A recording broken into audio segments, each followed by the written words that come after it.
Tendo em vista que a vinda do Messias sempre esteve envolvida com questões escatológicas, todo o conceito messiânico apresenta traços de muitas controvérsias teológicas. Assim foi com o judaísmo antigo e tardio. Assim também sempre foi e continua sendo com grupos cristãos. Assim como os diferentes segmentos do cristianismo atual divergem quanto à volta de Cristo, você tem linhas pré-tribulacionistas, pós-tribulacionistas, midi-tribulacionistas, amilenistas, pós-milenistas e por aí vai. Você tem diversas linhas de interpretações escatológicas dentro do cristianismo. Também haviam escolas de interpretação conflitantes, antagonistas dentro do judaísmo em relação ao Messias.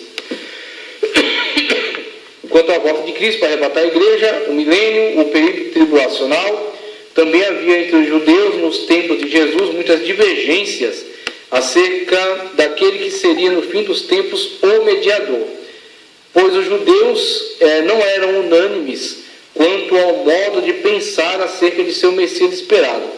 Os principais aspectos que eles tinham em comum do Messias se resumiam num personagem carismático, aquilo que eu expliquei para vocês acerca do carisma, do caris, o personagem que tem a graça ou caris e atrai a si a atenção de todas as pessoas. Então, os principais aspectos em comum resumiam um personagem carismático enviado por Deus com aspirações puramente nacionalistas, mas dentro desses aspectos havia modos de interpretação. Início da evolução da esperança messiânica. Como nasceu a ideia de um Messias que havia de vir num futuro próximo para reinar em Israel? A origem da ideia do nascimento e ascensão de um Messias escatológico deu-se início com a morte do rei Davi, pois a ideia messiânica sempre esteve relacionada a um libertador. Após a morte de Davi, começaram as primeiras expectativas entre os israelitas do surgimento de um outro rei com o seu perfil, pois o seu nome sempre esteve entre os maiores protagonistas de Israel, como Abraão, Isaac, Jacó e Moisés. Nesse formidável elenco de figuras notáveis, o nome de Davi se eleva por ser ele o único rei que conquistou todas as terras que Deus prometeu dar a Abraão e aos seus descendentes. E após a sua morte, Israel começou a perder gradativamente tudo quanto Davi havia conquistado, terminando em algumas ocasiões até perdendo sua independência para outros reinos conquistadores, assírios, babilônicos, persas, medos, gregos, romanos, por final, um povo que Deus havia prometido a viver como cabeça e não como cauda, sempre viveu a maior parte da sua vida como cauda e não como cabeça. Mas por que isso? Teria Deus abandonado seu povo? Faltado com a sua promessa? Não. Deus nunca abandonou o seu povo. Isso tudo aconteceu porque o povo sempre lhe preteriu em preferência aos ídolos dos povos vizinhos. Com a perda das terras conquistadas por Davi e até da própria independência, crescia cada vez mais na mente israelita o anseio e a esperança de que Deus viesse a transformar o seu povo em uma nação livre e superior, através de um homem ungido por ele, capacitado para realizar tamanha tarefa. Mas com o enfraquecimento do Estado israelita, especialmente após a divisão do reino, Israel passou a viver tempos difíceis e paulatinamente o povo foi se desiludindo quanto à esperança de que fosse possível a ascensão de um rei nos moldes de Davi. Isso fez com que alguns pensassem que essa mudança só poderia ser levada a cabo pelo próprio Deus. Portanto, as profecias pertinentes à casa de Davi foram gradativamente sendo reinterpretadas e reavaliadas. E o anseio da maioria dos judeus concentrou-se na figura divina vinda diretamente do céu. O reino do norte, Israel, foi levado cativo para a Síria por volta de 721 a.C., de onde nunca mais voltou, miscigenado. E cerca de 110 anos mais tarde, o reino do sul, Judá, foi levado para a Babilônia, onde permaneceu cerca de 70 anos. Depois do exílio, Zorobabel, descendente de Davi, assumiu a liderança de Judá, mas não revelou ser outro Davi, mesmo sendo da descendência, ele não se revelou ser um outro Davi. Paulatinamente, a esperança foi projetada para o futuro, e finalmente para o futuro muito remoto, de modo que o Messias passou a ser esperado para o fim dos tempos. Esse é o tom das expectativas messiânicas na parte posterior do Antigo Testamento. Tais profecias são comuns. Por exemplo, Jeremias 33 promete uma continuação da linhagem davídica. Isaías 9 e 11 prevêem o magnífico esplendor do rei vindouro. Miqueias 5 e 2 prevê o nascimento do rei davídico em Belém. Zacarias 9 e 12 descreve o caráter do reino messiânico. Em princípio, os judeus não vinculavam a figura do Filho do Homem de Daniel 7,13 ao Messias. Só mais tarde é que alguns chegaram a pensar que se tratava da mesma pessoa. Em resumo, o Messias, futuro rei de Israel, né, o Messias, o servo sofredor, mencionado em Isaías 53, e o Filho do Homem eram três personagens distintos que se tornaram objeto de estudo muito difícil de ser concluído pelos mestres judaicos. Só mais tarde, com o surgimento dos escritos do Novo Testamento, é que se consegue convergir essas três personagens em uma só pessoa, Jesus Cristo. Portanto, os judeus não tinham uma única ideia acerca do Messias que haveria de vir no fim dos tempos para consolidar o Estado israelita e a religião. E no meio desse labirinto de interpretações, que Jesus aparece no cenário histórico de Israel, se destacando com características messiânicas, satisfazendo as interpretações de alguns e as aspirações de muitos. Então, depois dessa grande leitura, a gente tem aí a percepção, primeiro, que logo após o fim do reino davídico, né, com todo aquele esplendor que teve, e principalmente Davi, mais do que Salomão, que foi um rei que, apesar de alguns problemas pessoais, algumas falhas de caráter, né, Davi fez algumas coisas abomináveis, mas das quais se arrependeu profundamente. Então, Davi, por exemplo, eu acho que a oração de Davi, que mais mostra assim, o seu conteúdo, aquilo que havia de mais profundo nele e que agradava a Deus, é uma oração em que ele diz assim: não afastes de mim o teu espírito.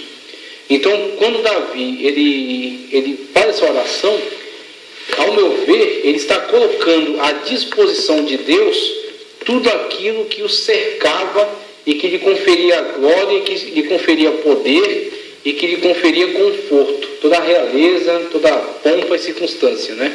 Então, Davi, quando abatido por Deus, quando chamado de volta à consciência, né, acerca dos seus defeitos, das suas falhas, ele não hesita em colocar diante de Deus quais são as suas prioridades.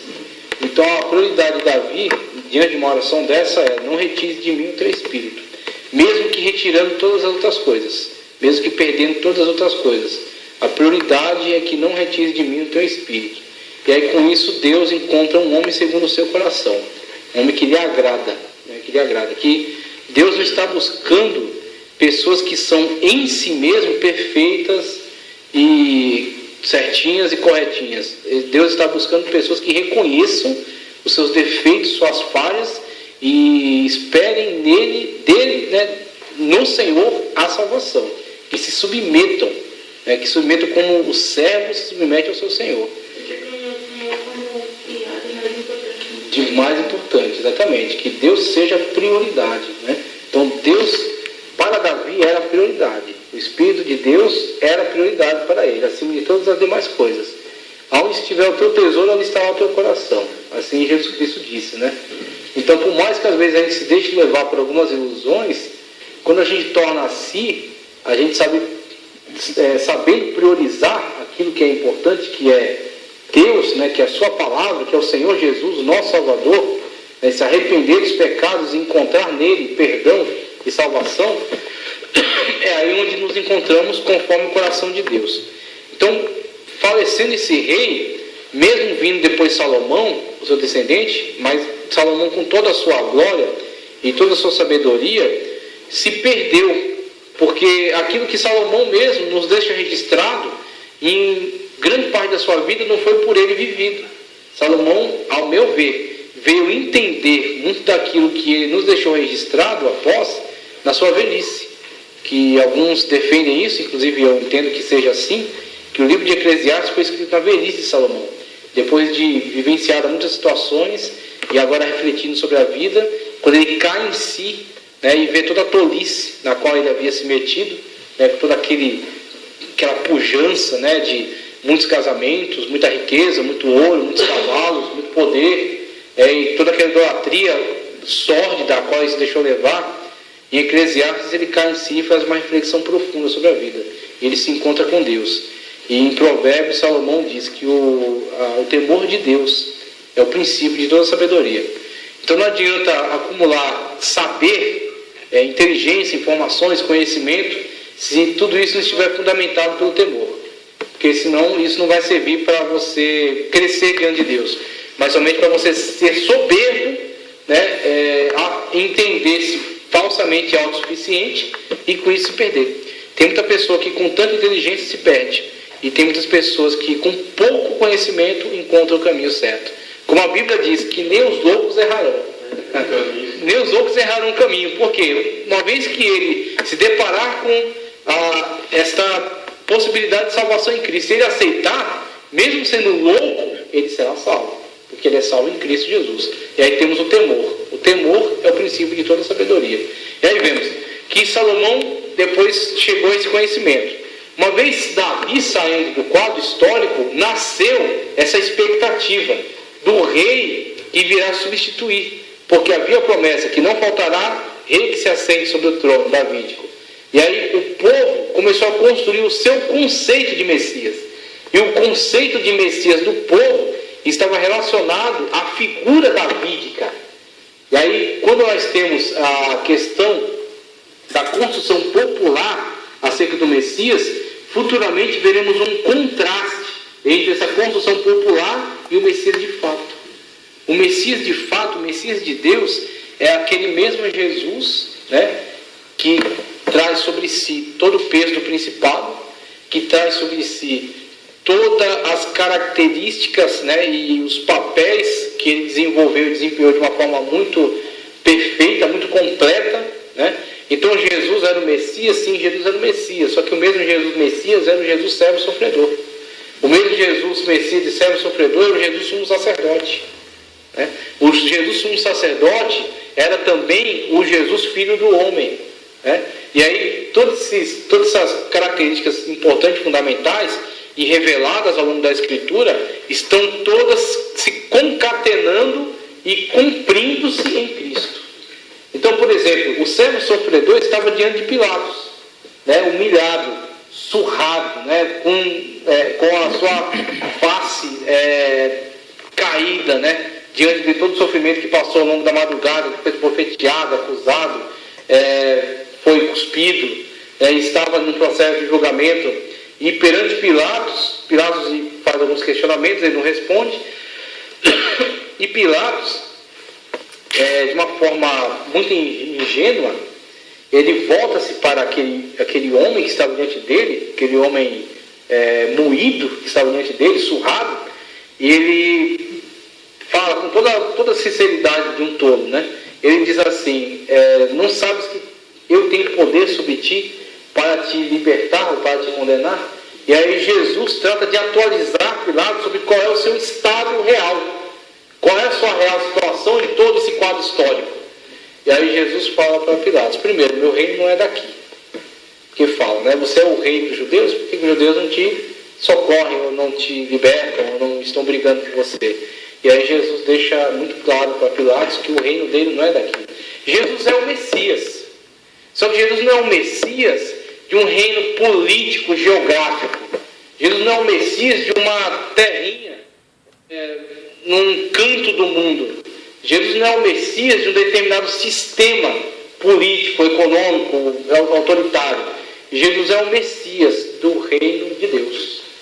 Então o reino que Jesus está trazendo a nós, e na oração ele diz que se cumpra na terra a tua vontade, assim como é feita no céu.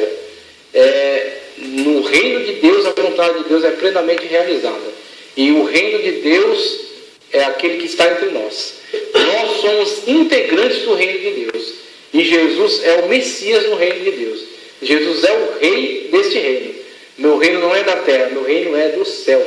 E quando nós vivemos conforme as diretrizes do Senhor Jesus, nós trazemos o reino de Deus para a terra. Nós estamos vivendo o reino de Deus aqui neste mundo. Tá certo? Como referenciais, como embaixadores, né? Como representantes daquilo que será escatologicamente. Então, na atualidade, Jesus Cristo disse a Pilatos: meu reino não é deste mundo. Só que, escatologicamente, Jesus Cristo virá e instalará o seu reino na terra, literalmente, fisicamente, e reinará por 1000 anos, e nós estaremos juntamente com ele, porque nós fomos comprados para ser reis e sacerdotes, tá certo? Então esse será o reino literal, esse será o reino físico, que será instaurado na terra, com a vinda do Senhor, a vinda em glória, quando Jesus Cristo disse que todos os olhos olharão para aquele a quem crucificaram. Então verão fisicamente aquele a quem crucificaram. Agora, na atualidade, qual é a situação? Israel gerou expectativas de um reino político, expectativas pautadas em cima daquilo que Davi foi. Só que qual era o plano de Deus? Esse que era a questão. Como é que Israel poderia chegar a uma concepção correta acerca do Messias? Se os sábios, os fariseus, os escribas, os saduceus, se eles houvessem estudado a Tanakh. A Tanakh é o conjunto de Torá, Nebiim e Ketubim. Por exemplo, acerca do Filho do Homem, onde você vai encontrar? Em Daniel. Daniel, para os judeus, não é considerado um profeta, é considerado um livro de cunho histórico. Então, Daniel não está enquadrado, como a nossa Bíblia se encontra, entre os profetas maiores. Daniel está enquadrado entre os livros denominados Ketubim, que são os escritos, que são os livros de cunho histórico. Então, Israel, os sábios, deveriam se debruçar sobre a totalidade dos textos entregues, revelados. Tanto os textos da Torá, que apontavam a semente da mulher, por exemplo, o profeta que virá, conforme Moisés assim declara, né? Outras tantas declarações. Sobre o Nebiim, tá certo? As profecias de Isaías, que descreviam o servo sofredor, que descreviam aquele que nascerá de uma virgem, que descreve o Messias, a raiz de Jessé, né, a raiz de Davi. Então, todas essas descrições. Aquilo que nós lemos aqui nessa extensa leitura que fizemos acerca das descrições encontradas em Zacarias, encontradas aí em outros profetas menores, né, que falam acerca, que traçam características, Miqueias, traçam características acerca do Senhor, que todas juntas, concatenadas, constroem todo um quadro geral da pessoa de Jesus. O Filho do Homem, que é manifestado no profeta Daniel. Então o que acontece? Para entender a pessoa de Jesus, eles teriam que se debruçar sobre toda essa escritura e entender que ela é revelada, e estudá-la e aguardar por aquele que viesse cumprir todas essas características. Agora, onde falharam? Onde encontrou-se a falha? Haviam muitas linhas de pensamento, haviam muitas escolas de pensamento. Algumas escolas de pensamento favoreciam uma determinada visão, outras escolas de pensamento favoreciam outros tipos de entendimento e interpretação sobre o texto. Então, uma coisa que se construiu entre eles é a desvinculação entre as pessoas do servo sofredor. Veja só a pergunta de João Batista. João Batista anunciou a vinda do Filho do Homem, anunciou a vinda do Messias, né? Anunciou a vinda do Cordeiro de Deus que tira o pecado do mundo. Ele anunciou a vinda dele. E aí, quando Jesus Cristo se manifesta, João Batista aponta: esse é o Cordeiro de Deus que tira o pecado do mundo. Quando Jesus vem até ele ser batizado, João Batista diz a ele: eu que preciso ser batizado por ti, tu vens a mim? E aí Jesus Cristo fala: não, deixa assim para que se cumpra toda a justiça. E aí Jesus é batizado por João no Jordão, e ao sair das águas, o Espírito desce dele como pomba, e a voz do céu, né, de Deus, brada, a voz do Pai brada, dizendo: este é meu Filho amado, em quem tenho prazer, em quem me comprazo. Então temos todas essas características, sinais. E Jesus Cristo deu início ao seu ministério, e João Batista estava com expectativas em relação a Jesus, aguardando aguardando o seu cumprimento, né? Conforme foi anunciado na sua pregação. Ele tem o machado está à raiz das árvores. O machado está na raiz das árvores. Ele tem a pá. Ele limpará toda a eira, juntará o trigo no celeiro e queimará a palha no fogo. As profecias, as palavras de João Batista em relação ao Messias era uma descrição de um Messias escatológico. É a descrição de um Messias que viria trazer o chamado Dia do Senhor, conforme anunciado no Antigo Testamento. O Dia do Senhor. O Dia do Senhor é o dia do juízo. É um dia que traz juízo sobre toda a terra, por isso que o machado está à raiz das árvores. É um dia que traz condenação aos ímpios, por isso que a palha será queimada no fogo. E é um dia que traz a restauração de todas as coisas e o reino messiânico, político e espiritual. Por isso que ele ajunta o trigo no celeiro. Então a expectativa de João Batista em relação a Jesus era essa. Por isso que quando João Batista é preso, ele chama alguns dos seus discípulos e manda perguntar. Olha a pergunta que João Batista faz a ele: és tu o Messias ou havemos de esperar por outro? É o mesmo João Batista. E Jesus não desabona João Batista por causa dessa pergunta. Jesus Cristo, mesmo assim, quando os mensageiros vêm, ele apresenta os sinais do seu messianato. Ele diz assim: veja, os cegos vêm, os coxos andam, os leprosos são limpos, e a todos é anunciado o reino de Deus. Essas são as marcas. Após essa demonstração, Jesus manda um recado direto a João Batista e a nós. Ele diz assim: e bem-aventurado aquele que não se escandalizar em mim. Ou seja, existem algumas coisas, algumas expectativas geradas em relação a Jesus que não seriam atendidas porque não é expectativas geradas de acordo com a revelação da palavra de Deus. É expectativas geradas pela cabeça daquele que as gerou, mas não estavam de acordo com o plano de Deus com o qual Jesus estava comprometido. Então Jesus disse: olha, esse aqui é as marcas do meu messianato, do meu messianismo, vamos dizer assim. Essas são as marcas. Ele é autêntico, ele é verdadeiro, né? E bem-aventurado aquele que não se escandaliza em mim. E aí quando os mensageiros voltaram para João Batista com aquela resposta, ele passou a declarar acerca da importância de João Batista, dizendo até que dentro do nascido de mulher não há ninguém maior que João Batista, né? Esse que veio como aquele que veio endireitar o caminho do Senhor, aquele que veio anunciar a vinda do Senhor Jesus. E aí com isso nós temos o quê? Os judeus também sofriam desse mesmo mal. Os judeus também sofriam desse mesmo mal. Nas suas interpretações que fizeram dos textos, eles deslocaram a figura do servo sofredor, como que atribuindo: olha, virá alguém que será um servo sofredor, virá alguém que será o filho do homem, uma pessoa vinda do céu e que se manifestará entre nós, e virá alguém que será a raiz de Davi, que será o Messias político.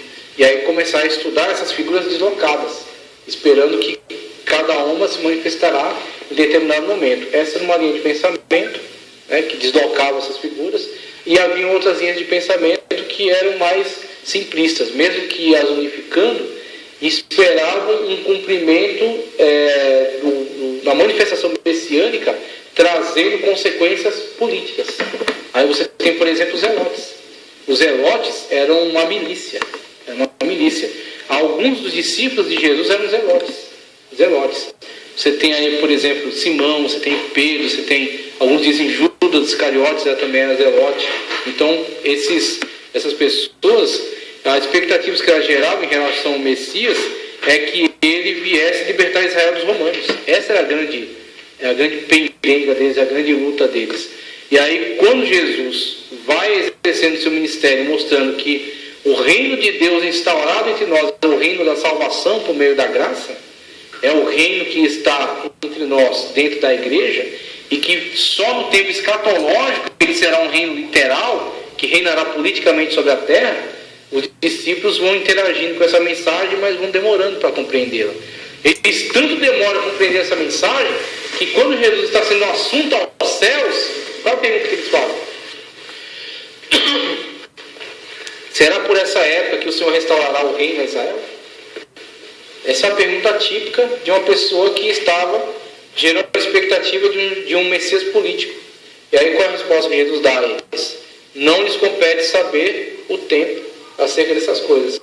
Antes, permanecer em Jerusalém para que do alto seja investido de poder e semeie testemunho tanto em Jerusalém como em toda a Judéia e Samaria até os confins da terra.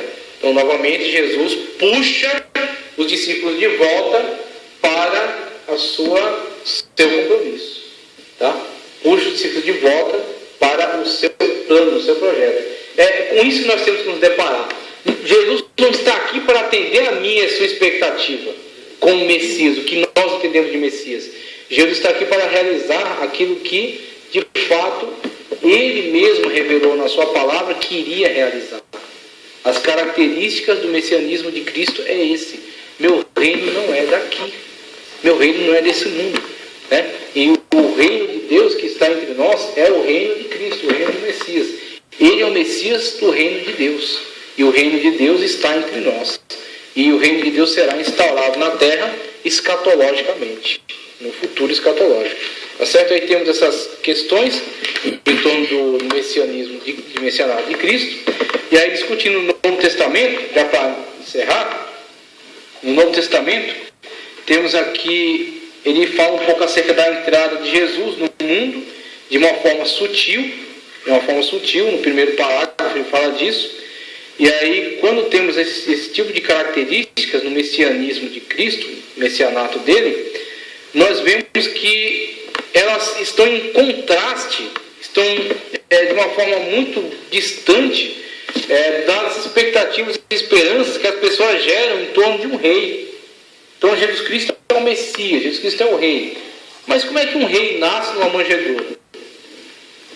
Como é que um rei entra em Jerusalém montado num jumento, e não um cavalo, uma carruagem, com um exército, um séquito, né? Então, as características do reino de Cristo são contrastantes em relação às expectativas humanas. As expectativas humanas, elas não serão atendidas se não estiverem de acordo com aquilo que foi revelado na palavra de Deus. Jesus Cristo tem compromisso com a palavra de Deus. Jesus Cristo é este rei. Então tem muitas pessoas que rejeitam a Jesus porque Jesus não é aquilo que ela esperava. Porque Jesus não é aquilo que ela gostaria que ele fosse. Só que Jesus, ele é rei e ele é Senhor. A pessoa querendo, ele é rei. A pessoa não querendo, ele continua sendo. Então a pessoa tem que se deparar com essa realidade. De que o Jesus Cristo revelado é o Jesus Cristo Messias. Quer você tenha gostado ou não dessa revelação. Cabe a nós aceitá-lo como Senhor, como Rei, como Messias, tal qual ele é.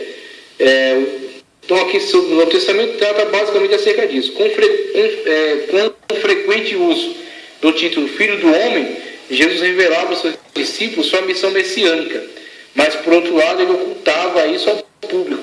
Só mais tarde, nas vésperas de sua morte, é que ele declara explicitamente ao sumo sacerdote que ele é o Filho do Homem, Marcos 16, 61 a 62. Com a sua declaração fica claro que ele não é somente o Filho do Homem, mas também o Messias. Essas profecias, essas revelações, elas têm somente um destino. Elas se encontram todas em um lugar. Por isso que Paulo fala que Jesus veio na plenitude dos tempos. Ou seja, quando está tudo pleno, está tudo completo, agora dá-se-á o cumprimento. As profecias que foram profetizadas, e estavam esperando o cumprimento até o dia de hoje, agora se cumpriram. Se cumpriram todas sobre Jesus. Jesus Cristo acumula todas essas funções, todas essas situações, tudo se cumpre nele. Aspirações messiânicas, ele trata aqui, quando Jesus veio ao mundo, o povo de Israel era vassalo do povo romano. Então, isso aqui é tranquilo, é aquilo que a gente discutiu discutiu acerca da situação política de Israel como um povo subordinado ao Império Romano. E quando você tem essa situação, no imaginário do povo, você tem a lembrança de um rei Davi, de uma nação de Israel reinante, de um povo que estava estendendo suas fronteiras e de um povo que estava estendendo seu domínio sobre outras nações. E aí você tem, a partir da ausência de Davi e a expectativa de um Messias que lhe seja semelhante, você tem a figura construída de um rei político. E a necessidade, então, de que Jesus atendesse a essas expectativas e se voltasse contra Roma. Existe até algumas teorias, claro, nada disso é doutrina bíblica, é apenas uma teoria. Existe uma teoria de que Judas Iscariotes fosse um zelote e que, na verdade, a traição de Judas Iscariotes fosse uma instigação para que Jesus se visse diante de uma situação de pressão e que, diante dessa pressão, Jesus revelasse o Messias que era. Então, existe uma tese aí que diz, Judas Iscariotes sacou que Jesus era o Messias, entendeu que, de fato, Jesus era o Messias, e só que Judas Iscariotes queria que Jesus se manifestasse como Messias político e derrotasse os romanos.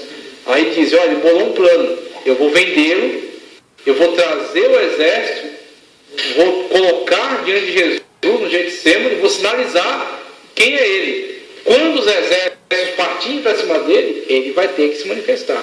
E é onde Judas Iscariotes caiu do cavalo. O plano de Jesus, tanto era o Messias do reino de Deus, quanto era o servo sofredor. E tudo aquilo estava dentro do que estava profetizado. E aí ele se viu completamente frustrado. E aí, por não se arrepender, apenas sentir remorso, não foi pedir perdão, não foi se reconciliar, preferiu se matar. Para finalizar nossa aula, Jesus tinha consciência de que ele era o Messias. Isso está completamente claro em todo o Novo Testamento. Então Jesus era o Messias. Jesus não era o Messias que as pessoas queriam que ele fosse. Jesus era o Messias de fato, o Messias de acordo com aquilo que foi revelado nas Escrituras. Aí tem a questão política, questões teológicas, que é exatamente aquilo que os estudiosos começaram a gerar em torno dele. Outra problemática que tem em relação a estudiosos é aquilo que eu já falei aqui, e que eu sempre ressalto.